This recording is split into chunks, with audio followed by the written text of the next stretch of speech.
Osim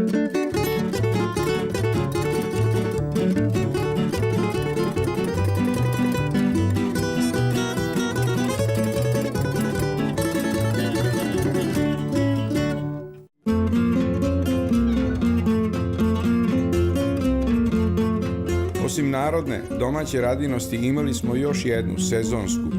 Svakog zimskog jutra na prozorskim oknima dobijali smo od lično mraza novu čestitku. Zimski predeo još lepši nego pravi. Krošnje drveća, viđenog i neviđenog, pokrivene snegom, ledom, slanom. I palma koju ćemo tek videti u bioskopu u više navrata bivala je zavejana i sva smrznuta, ovekovečena na staklu, ali ovekovečena samo dok furuna iznutra i sunce s polja ne pobrišu likovna dela razasuta po svim kućama. Ne fotografišem ništa. Bio sam ne znam koliko puta u Firenci, u Njujorku, u Kristijaniji. Nisam odonud doneo ni jednu jedinu sliku. Ali šta bi bilo da sam kao dete imao zorki i da sam svakog jutra slikao ono što je na prozorima nastajalo u svitanje dok je selo spavalo. Istorija zima u Panonskoj niziji od 1956. kad sam počeo da primećujem šta se pojavljuje na oknima do 1967. kad sam pošao u gimnaziju. Iz Koče Kolarova ulice ne nosim ni jedno sećanje na ledom ukrašen prozor. Koliko smo besplatnih slika, besplatno uramljenih dobili, a da se na njima nikad nije ukazao već viđeni prizor.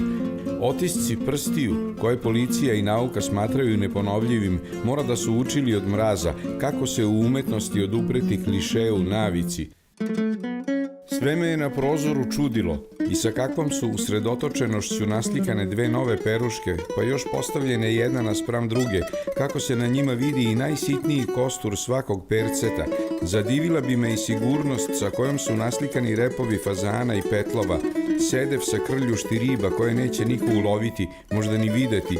Zbunjivalo me je što mraz vodi toliko računa o simetriji. Bilo je tankih, blago povijenih grana bagrema, opevanog u ruskim i mađarskim romansama, i onih sasvim tankih bez boca, sa kojih si leti mogao da otkidaš jedan po jedan listić, voli, ne voli, ili da jednim potezom sljuštiš oba niza, ali sva arhitektura u prozorskoj umetnosti bila je zakrivljena, bila je to geometrija višeg reda. Nije se na njoj pojavljivalo ništa ravno ni ćoškasto i ono što zima nije umela da naslika, a sve više mislim da nije ni htela, to je krug. Mraz ga je prepustio deci. Na njihovim prvim crtežima krug je sunce. Nad kućom iz čijeg odžaka za svaki slučaj izlazi dim.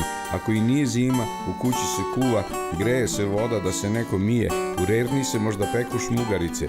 A za bele vitraže sunce je pogubno, ništa manje od nanovo založene furune.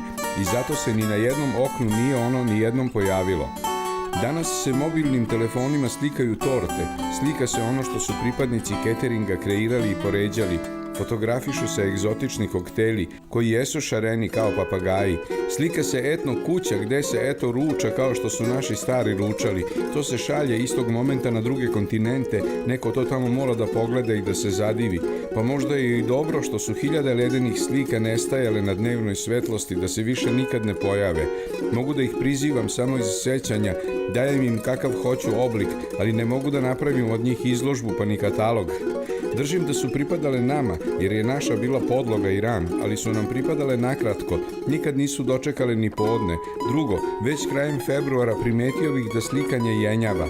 Samo na jednom delu okna pojavio bi se nedovršeni crtež, skica, koja nije bila onoliko lepa koliko je bilo lepo svako dovrhunjeno delo.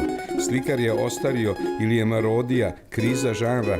Umanjene i nedovršene slike su tema od koje je kompozitor odustao, nešto ga je omelo da je razvije i dovrši. Uskoro će se umjesto snežnih, zavejanih i injem ukrašenih čestitki na oknima izjutra pojavljivati samo magla, jednaka i gusta.